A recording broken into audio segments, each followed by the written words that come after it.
Well, John brings in this hard copy of the Martin City Telegraph this morning, and just taking a good old sniff. I don't get that newspaper smell anymore. It reminds me of my old man and a cup of coffee as a kid. That's what this smell brings back to me. Bam, right? Deja vu. Yes, I don't get hard copy newspapers anymore because there's not many around here to get your hands on. But I will allow John to start bringing in the Martin City Telegraph every week. Because get it here. It's a real newspaper, unlike the Kansas City Star. You can wear a little bit of it on your hands. Yeah, gosh. It's funny. When I visited family last month, really, there was a couple of hard newspapers. My old man's got the Wall Street Journal I'll take a look at. And then, my in-laws will have like a New York Post or something like that, a Newsday, whatever, and I'll take a look at that. And it's like, gosh, I don't hold a newspaper anymore. So here I am at 6:06 on a Friday, holding a newspaper for the first time in Kansas City in like years at this point. Jeez. You actually have to extend your elbows to read that paper to get the turn, It's like the old Rush Limbaugh sound on his show, Right. That's what you get there. So, happy Friday. It's great to be here on KCMO. Hope your week is wrapping up on a good note. It's always great to be wrapping it up with you. So, speaking of media, this does lead into where I wanted to start the show anyway. Speaking of the Kansas City Star, we talked a lot this week about what local media has considered top news. We buried on Monday Fairway police officer Jonah Oswald, and I was highly critical of the Kansas City Star. Nobody else, the TV networks did a good job here locally of leading with the story involving Jonah Oswald's death last week and into his funeral this week, except for the Star. At no point did they really have it as a lead story anywhere on their website. It was really pathetic and a disservice to this entire region. Well, think about this. Jonah Oswald's story was not worthy of a top 12 article on the Kansas City Star homepage. Yet last night, as I'm going through the Kansas City Star website, here was the lead story on the website last night. In first for Kansas, city to pass law protecting black people from hair discrimination.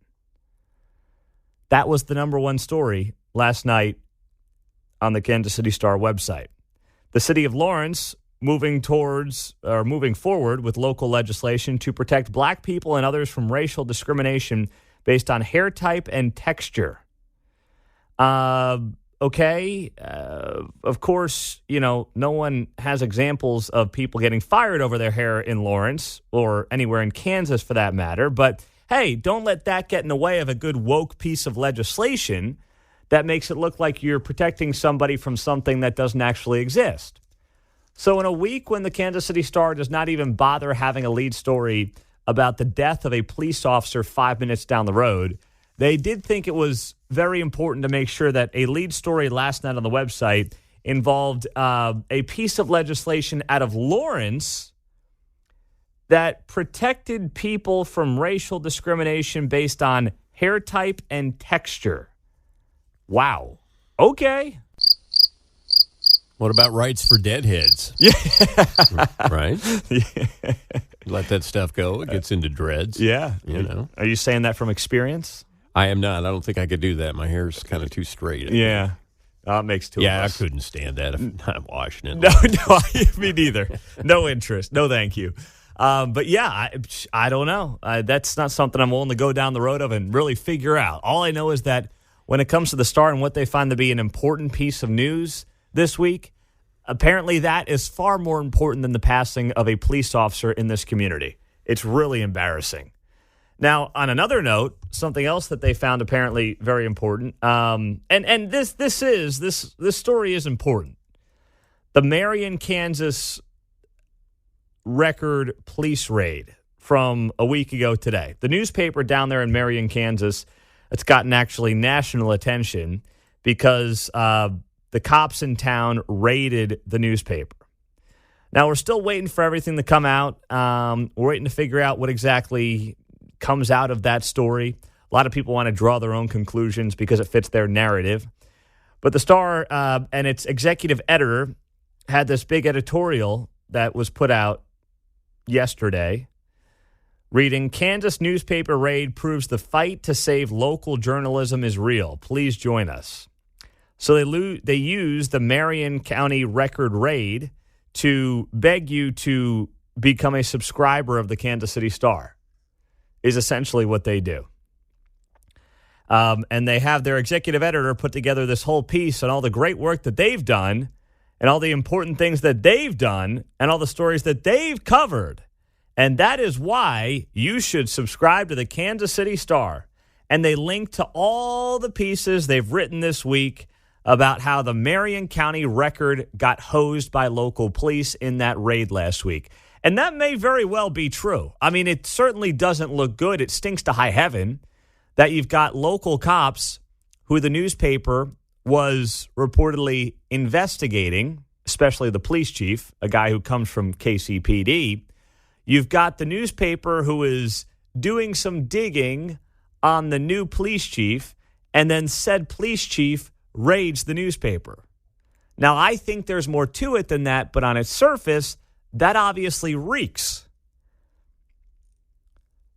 That being said, the Star's sitting there saying, hey, the Marion County Record got screwed. Subscribe to us. You know, that could be us. Who knows when Stacey Graves might try to bang down our doors and take over our paper. Hey, you're all working out of your basements in Prairie Village and Lenexa anyway. So, you know, there is no Kansas City Star to go to. I guess they do have new offices, but it's not what they had downtown in the old place. I'll put it that way. Yeah, I'm thinking the New York Times and Wall Street Journal aren't exactly quaking in their boots about being raided and shut down. No, right? no. They'll tell you they are. Yeah, of course. They will all do that. Kansas City Star will do that too, right? They'll do that just like they're doing in this article.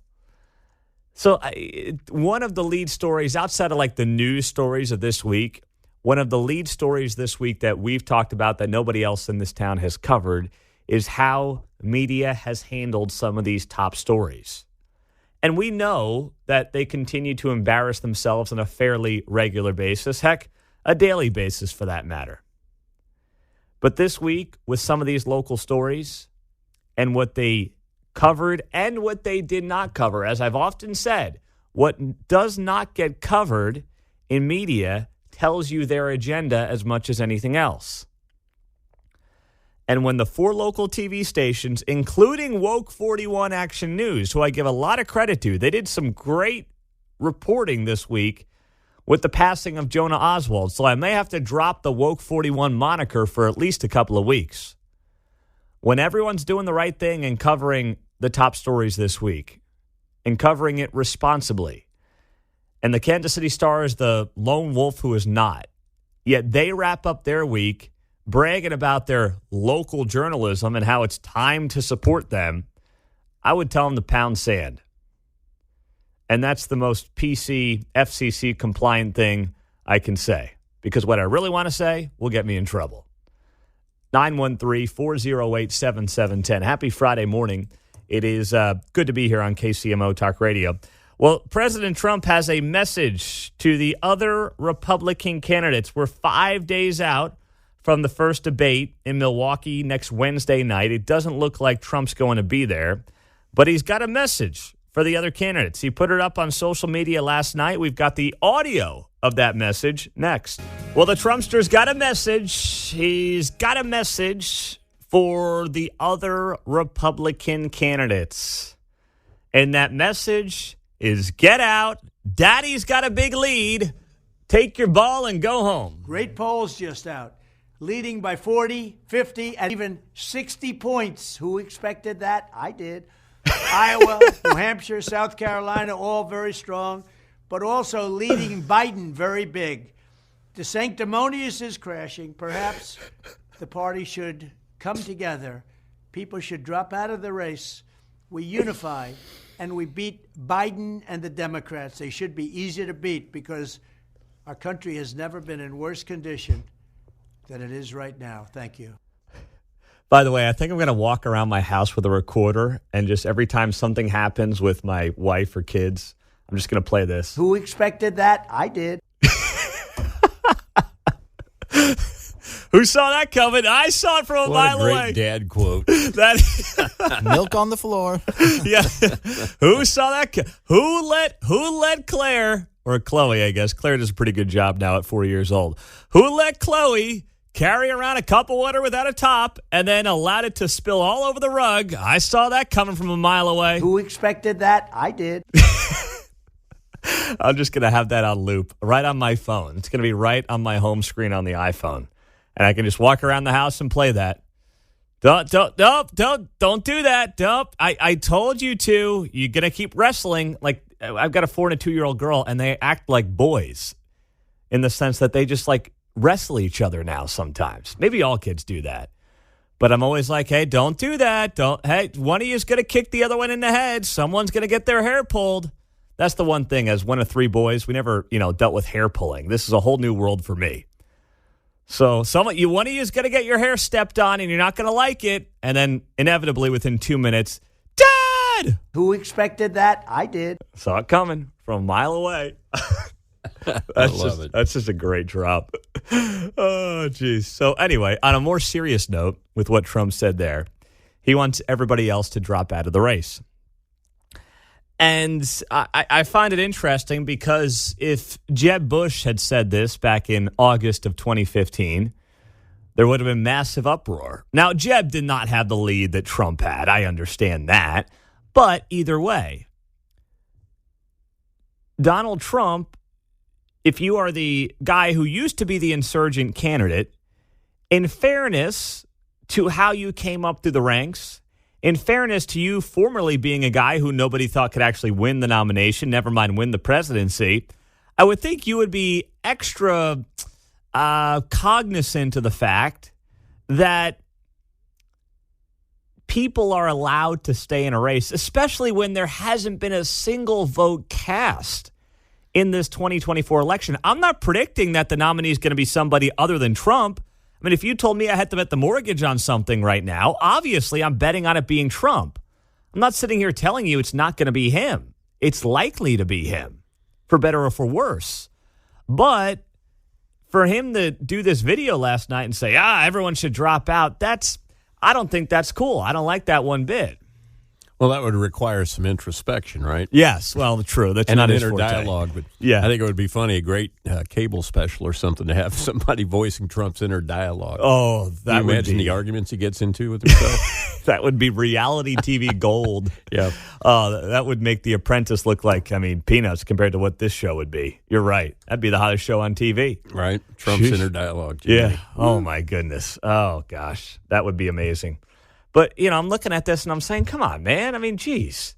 We all know you're the front runner by a mile, but can we have a debate? Can we have a couple of, votes cast? That's all we're looking for here. It's likely to be him, and he's probably going to wrap it up by Super Tuesday with the way things are trending right now. Now, maybe something happens, but to say that people should be dropping out in August of, 15 months prior to the election without one debate, that's just... that's not cool for a guy who should know better because he used to be on the other end. He used to be the guy that nobody gave a chance to. And look how that worked out. Now, meantime, we know all the legal things going on right now. Trump was indicted earlier this week, 4th time in as many months. And this latest one is clearly a politically motivated is the best way to put it. And Bill O'Reilly is going to be here at 8:30 this morning to talk about that. So if you're not usually here at 8:30, come back at 8:30. Just pull us up on the stream on the KCMO Talk Radio app. But these headlines yesterday came out that Rudy Giuliani is struggling under massive legal bills after defending Donald Trump. Rudy was named in this recent indictment by the Fulton County DA. And according to a report from CNN, so you take it with a grain of salt, I understand, but Giuliani traveled to Florida in recent months to discuss his 7-figure legal fees. And he made a pitch to Trump and Team Trump to help him with some of these legal fees. Because apparently Rudy's got himself in some major financial trouble. And apparently he's listed his 3-bedroom Manhattan apartment for sale for $6.5 million. So the insinuation is that he needs a cash infusion to help defend himself on some of these legal troubles that he's got from defending Trump in 2020. Now, I was critical of some of the tactics Rudy was using in 2020. That being said, Rudy Giuliani does not deserve to have his life ruined for doing his job as an attorney. Even if I disagree or you disagree with the job that he was doing or the approach that he had, no one in this country deserves to have the judicial system ruin your life and bankrupt you because you did your job trying to defend your client. Whether you like how it was done or not, this still is America, and you are entitled to go through the legal process. And if we now end up in a situation where attorneys are like, I'm not taking that case because there's political elements to it, and I don't want to end up on the receiving end of the judicial system, then it's no longer America, right? Then you've got Banana Republic type stuff where the politics of cases that lawyers may take influence whether or not they ultimately take the case. That's not a country any of us should want to live in. So you can make fun of Rudy Giuliani, and there's certainly plenty to do on that front. You know, whether it's the makeup streaming down the side of his face when he's sweating, whatever it might be. But you got to defend the guy as an American and say this is a raw deal. And I saw Andrew Napolitano throw out this idea yesterday, and I think it's a good one. Trump should host a fundraiser for Rudy. All right, Trump doesn't want to give Rudy his own money. I can somewhat understand that, although I can make that case as well. Trump should do one big rally somewhere on behalf of Rudy and help the guy out. I mean, the guy stuck his neck out for him, and now apparently he's, going bankrupt. Coming up on KCMO, news in 2 minutes. The mortgage rate numbers are horrific. What does that mean? We'll get to that next. That's Oliver Anthony's new song, Rich Men North of Richmond, which has gone viral over the last week, has turned into a legitimate country hit. It has racked up millions of views on social media in less than a week, and it has ascended to the top of Apple Music's Top 100 chart and the iTunes Top 40 U.S. country chart as well, dethroning Luke Combs' cover of Fast Car. Oh, I was going to ask. I thought I was going to be facetious, but apparently that's what happened. No, it's taken over Luke Combs' Fast Car and Jason Aldean's Try That in a Small Town. Think about that. This guy who nobody knew 2 weeks ago. I mean, social media has been bad for a lot of reasons, but a guy like this, nobody would have ever heard of. He'd be playing bars in West Virginia till he was 50, 60 years old. And now, because of YouTube, he's got a song that has topped Luke Combs and Jason Aldean on the charts, John. It's amazing. Lots of great country music in the Americana field where the things that he's doing, just sparse instrumentation, right? And poignant lyrics right to the point, And luckily, there's not much Nashville in there, if any, in that particular version. Well, I've seen a lot of people being like, well, that's country music right there. That's what it's supposed to be. Well, and that is the truth because country is pop rock, basically, now. It has become glorified with pop some rock. Fiddles. Yeah, that's true. Oh, man. So this song obviously has political undertones to it. And media has been trying to figure out what's made this song so popular. Mainstream media has been trying to figure out what's with this song, Rich Men North of Richmond. Well, Oliver Anthony, of course, CNN had to write about him. And here's how they wrote about it. Headline, this little-known country song became a chart-topping anthem for conservatives almost overnight. In a matter of days, writes CNN, Oliver Anthony's working-class anthem, Rich Men North of Richmond, has gone from viral sensation to legitimate country hit. Anthony's single has courted controversy, too, for its lyrics. Really? It's a working-class anthem. It's not about white, black. I mean, this really applies to the working class in America, is what it does. Feeling and knowing like your dollar doesn't go as far as it used to. Feeling like you're working for the man. I mean, these are all things that, by the way, prominent singers used to sing about on the reg. The working class anthem. I mean, you can go back and find some of the most prominent musicians of all time that used to sing about the working man and connecting with the working man and, being against the politician. Heck, one of my favorites, Springsteen, back when, he could connect with the working man, used to sing about that on the reg. John? Surely it's not the profanity. No. Hashtag WAP. Yeah, no way. Right? So Anthony Singles courted controversy, writes CNN, by referring to politicians, obese welfare recipients milking the system, and minors on an island. Notable conservatives like Marjorie Taylor Greene and Matt Walsh have adopted the song. CNN reached out to Anthony through email addresses, but we have yet to hear back. Yeah, you're not going to hear back. I promise you, CNN, you're not going to hear back. He has not commented on the song's adoption mostly by conservatives. Instead, he's thanked his millions of new fans who see themselves reflected in the song. So you see, they're trying to tear this guy down. That's very clear what CNN is doing here.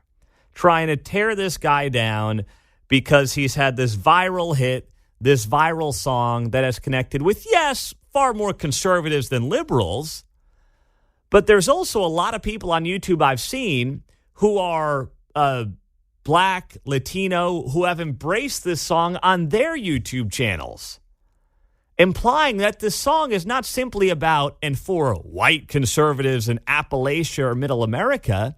It's connecting with people across racial lines because of the message about the rich men north of Richmond who want to have total control, in his words, who want to know what you think, who want to know what you do. And they don't think you know, but I know that you do because your dollar ain't bleep and it's taxed to no end because of rich men north of Richmond.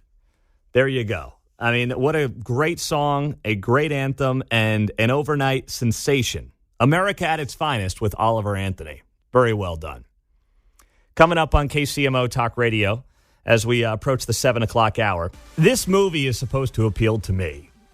This movie is supposed to make me want to bring my two daughters to the theaters. Something, by the way, we have not done as a family with a 4 and a 2-year-old. I can't fathom doing it with a 2-year-old, but in a year she's 3, and then, who knows? However, the person who has become the face of this remake of Snow White has been absolutely unbearable. And now there have been multiple stories suggesting that Disney's got a problem on its hands here. So by now, you know that Snow White's getting rebooted in a 2024 remake. But branding experts, per the Daily Mail, branding experts are warning that backlash against Rachel Zegler, who is playing Snow White, could ruin Disney's big budget remake. And they predict executives will be having crisis talks in order to win back fans ahead of the 2024 release. So if you haven't heard the clips, the person who is playing Snow White, her name is Rachel Zegler. She's 22 years old. She has caused an uproar in the last couple of weeks. There's been comment after comment after comment of just narcissistic unappreciation for the role that she is playing. And this is the one that has gone the most viral here in the last few days. I mean, the original cartoon came out in 1937, and very evidently so. There's a big focus on her love story with a guy who literally stalks her. Yeah. Weird. Super weird. So we didn't do that this time. So no Prince, or a different kind of Prince? We have a different approach to what I'm sure a lot of people will assume is a love story just because, we cast a guy in the movie. Right. Andrew Burnap, great dude. Yeah. It's one of those things that I think everyone's going to have their assumptions about what it's actually going to be, but it's really not about the love story at all, which is really, really wonderful. And whether or not she finds love along the way is anybody's guess until 2024. All of Andrew's scenes could get cut. Who knows? It's Hollywood, baby. Oh, my gosh. Besides the fact that I just want to be like, could you shut up for 5 seconds? Goodness gracious. I want to say that, but then I also want to say, how can you come across, when your job is to play Snow White, how do you come across as ungrateful and as unlikable as possible? Well, somehow, apparently without any training or coaching, the person who's set to play Snow White, Rachel Zegler, figured out a way to do it. So that's the one that's gotten the most attention. But there's been plenty of comments from Rachel Zegler over the last few days that has made Disney executives shake their head. And now you've got these stories like branding executives are warning that she single-handedly could ruin Disney's big-budget Snow White remake. Like this. I was scared of the original cartoon. I think I watched it once and then I never picked it up again. Like, I'm being so serious. I watched it once and then I went on the ride in Disney World, which was called Snow White's Scary Adventures. Doesn't sound like something a little kid would like. Was terrified of it. Never revisited Snow White again. So I watched it for the first time in probably 16, 17 years when I was doing this film. Oh, my goodness gracious. Okay, so here's Disney rebooting Snow White, trying to appeal to parents. Because, right, parents are the ones who bring the kids to the movies to see things like Snow White. We'll make that decision as parents.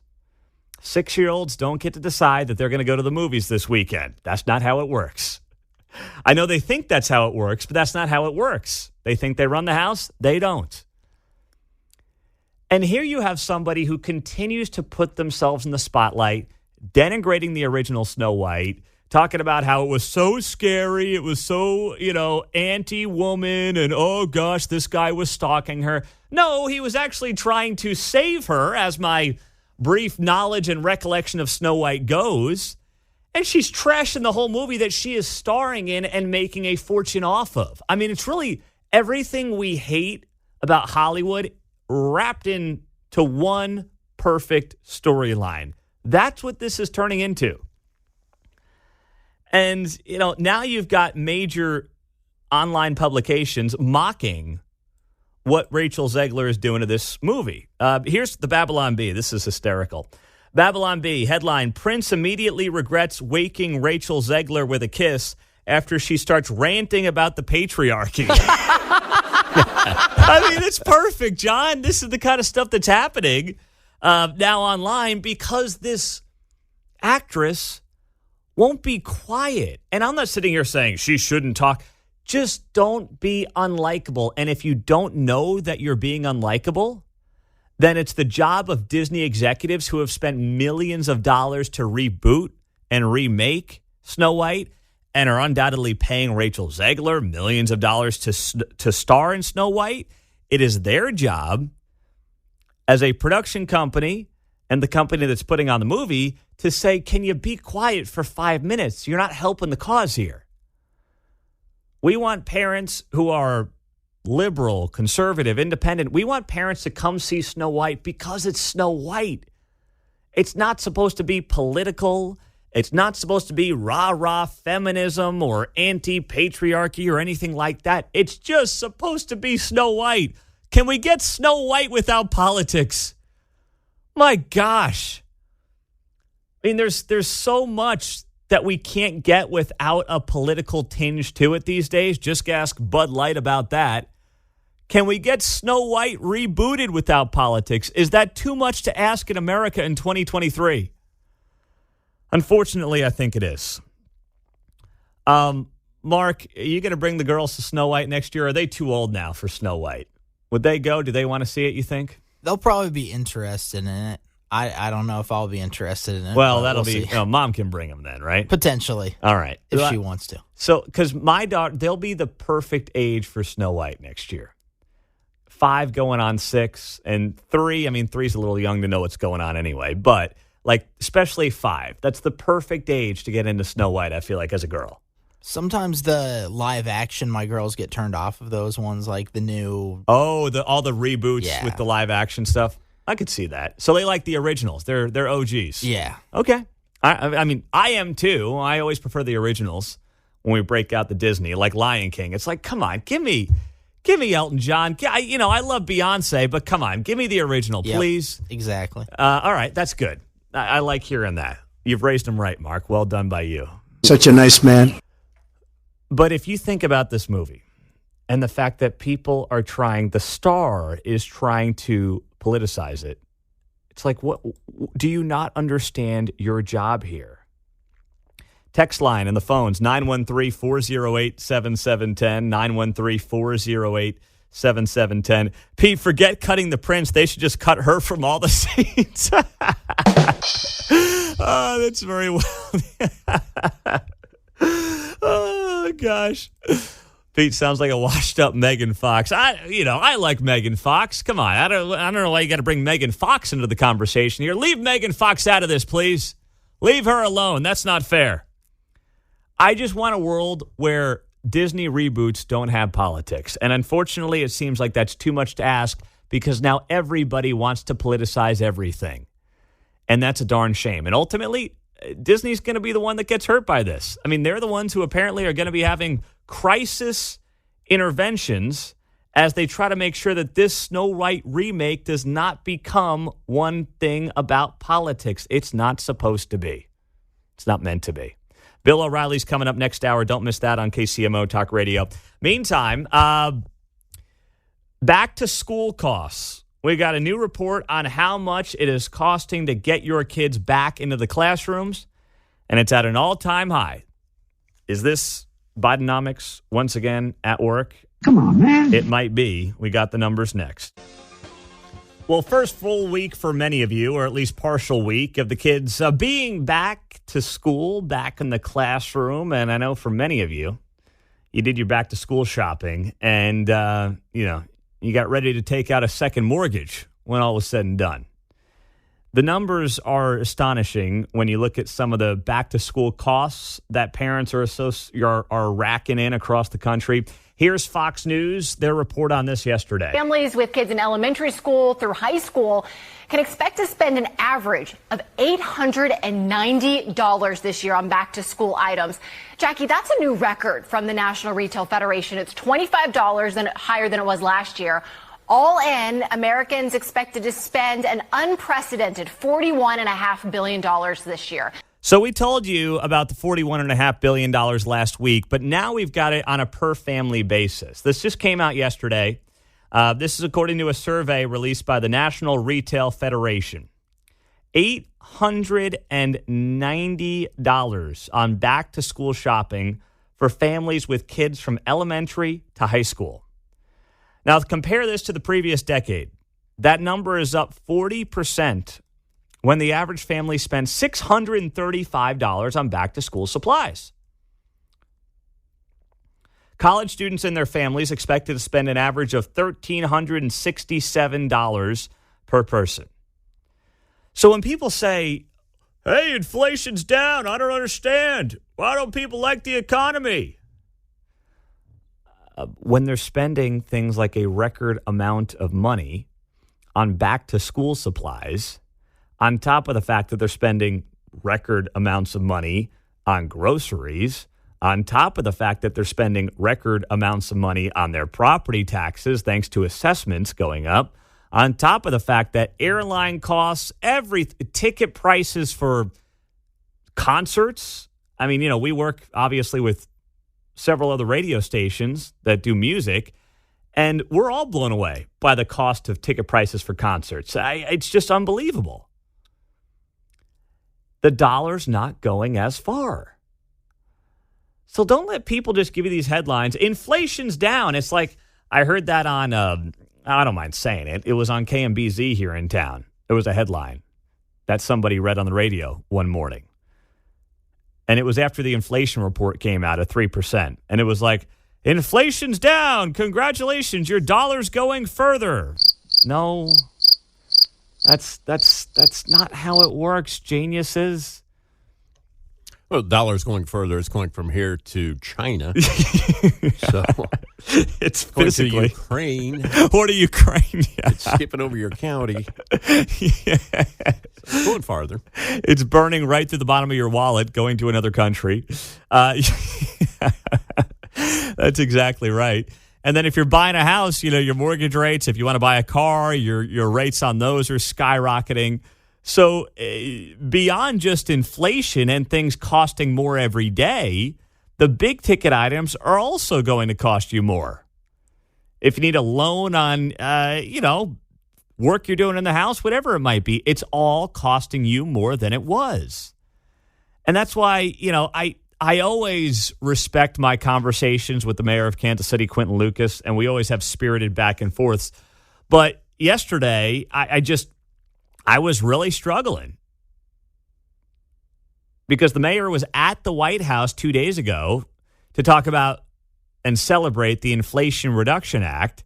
And we had a back and forth on this. And I couldn't let this one slide. Take a listen to how this went when we debated Bidenomics and the state of the economy at large. I've had many conversations with you going back to your councilman days about economic policy. And, there were certainly, I think, plenty of times that we agreed on those issues. Would Quentin Lucas sit here and genuinely believe that the Inflation Reduction Act has been responsible for reducing inflation? What I would say is this. I think, and we can all rewind about a year and a half ago, where whenever I turned on Fox News or occasionally listened to the Pete Mundo radio show or Ones That Come After You, people were talking about inflation's out of control. It's this terrible time in America for inflation. Americans can't afford to buy their groceries. They can't get, all of these other necessities. And if you've seen it, it has dropped. I'm going to get the numbers slightly wrong, but from about 8.3%, I believe, to about 3.5% was something that Senator Schumer was noting yesterday. So there has been a positive impact in arresting, at least, the growth of inflation.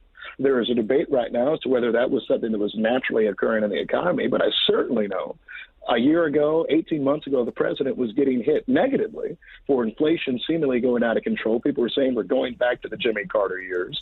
And instead, we're sitting in a much stronger financial position in that regard. People are employed, any number of things. I mean, here's what we have to say at the end of the day, Pete.